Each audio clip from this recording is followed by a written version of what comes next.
Welcome to my YouTube channel.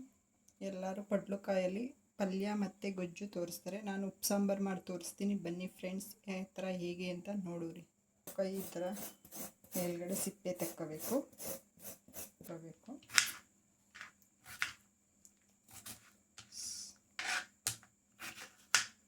Round cut ಮಾಡ್ಕೋಬೇಕು.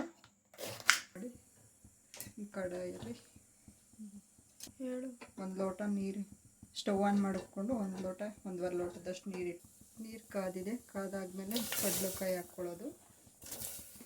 ಹಾಕ್ಬಿಟ್ಟು ಉಪ್ಪು ಹಾಕ್ಬಿಟ್ಟು ಸ್ವಲ್ಪ ಒಂದು 10 ನಿಮಿಷ ಬೇಯಿಸ್ಕೊಂಡು ಸಾಫ್ಟ್ ಆಗೋ ಗಂಟೆ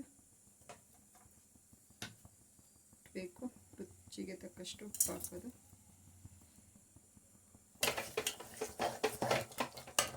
ಸ್ಟವ್ ಆನ್ ಮಾಡಿ ಬಾಣಲಿ ಇಡೋದಕ್ಕೂ ಕಾಯೋಕ್ಕೆ. ಹುರುಳಿಕಾಳು ವಾಶ್ ಮಾಡಿಕೊಂಡು ಒಂದೆರಡು ಸಲ ಬಾಣಲಿಗೆ ಹಾಕ್ಕೊಂಡು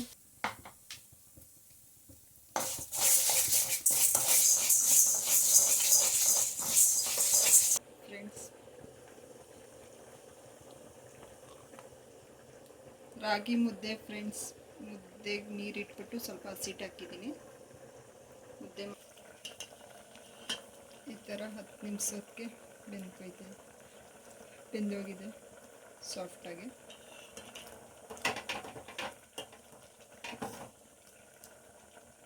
ಇಟ್ಕೊಂಡಿರೋದು ಹುರುಳಿಕಾಳು ಜೊತೆಗೆ ಆ್ಯಡ್ ಮಾಡಿಕೊಂಡು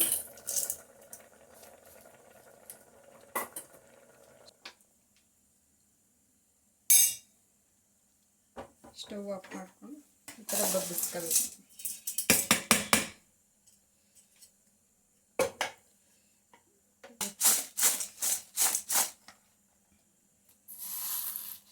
ಹುರುಳಿಕಾಳೆಲ್ಲ ಮೆತ್ತಗಾಗಿ ಹೋಗ್ಬಿಡುತ್ತೆ ಅಂದ್ಬಿಟ್ಟು ಲಾಸ್ಟಲ್ಲಿ ಈ ಥರ ಉದುರಿಸ್ಕೊಂಡು ಚೆನ್ನಾಗಿರುತ್ತೆ ಟೇಸ್ಟು.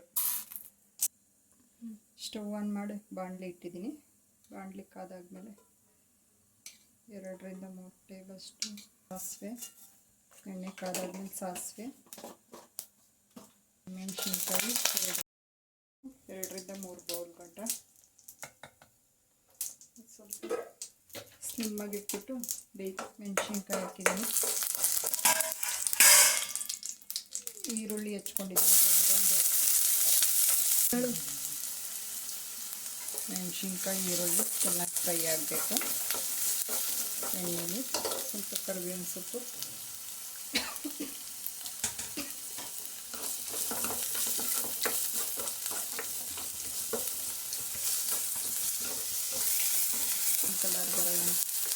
ಗೋಲ್ಡನ್ ಕಲರ್ ಬರೋ ಗಂಟೆ ಚೆನ್ನಾಗಿ ಈರುಳ್ಳಿ ಫ್ರೈ ಮಾಡಿ ಚೆನ್ನಾಗಿರುತ್ತೆ.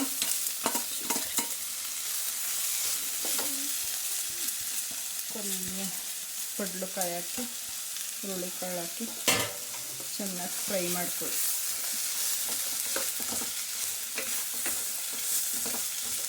ಕಾಯಿ ತುರಿ ಚಳ್ ಪುಡಿ ಹಾಕಿದ್ರೂ ಚೆನ್ನಾಗಿರುತ್ತೆ ಈ ಪಲ್ಯಕ್ಕೆ.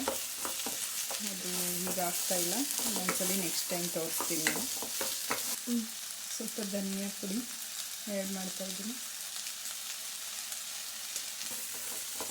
ನೀರು ಬಿಟ್ಕೊಳ್ಳುತ್ತೆ ಅಂದ್ಬಿಟ್ಟು ಸ್ವಲ್ಪ ಧನಿಯಾ ಹುಡಿ ಹಾಕ್ತಾಯಿದ್ದೀನಿ. ಆಯಿತು, ಇದು ರೆಡಿ. ಇದು ಮುದ್ದೆ ಜೊತೆ ಸೂಪರ್ ಕಾಂಬಿನೇಷನ್.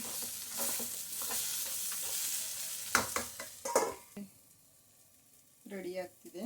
ಈಗ ಮುದ್ದೆ ಮಾಡ್ತೀನಿ. ಹಸಿಟ್ಟು ಹಾಕಿದ್ದೀನಿ, ಬೆಂದಿದೆ ಸ್ವಲ್ಪ. ಮುದ್ದೆ ಯಾವ ಥರ ಮಾಡಬೇಕು ಅಂತ ತೋರಿಸ್ತೀನಿ ಫ್ರೆಂಡ್.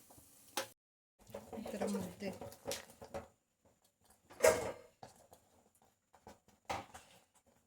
ಈ ಥರ ಕೋಲ್ ಇಟ್ಕೊಂಡು ಕೈಯಲ್ಲೇ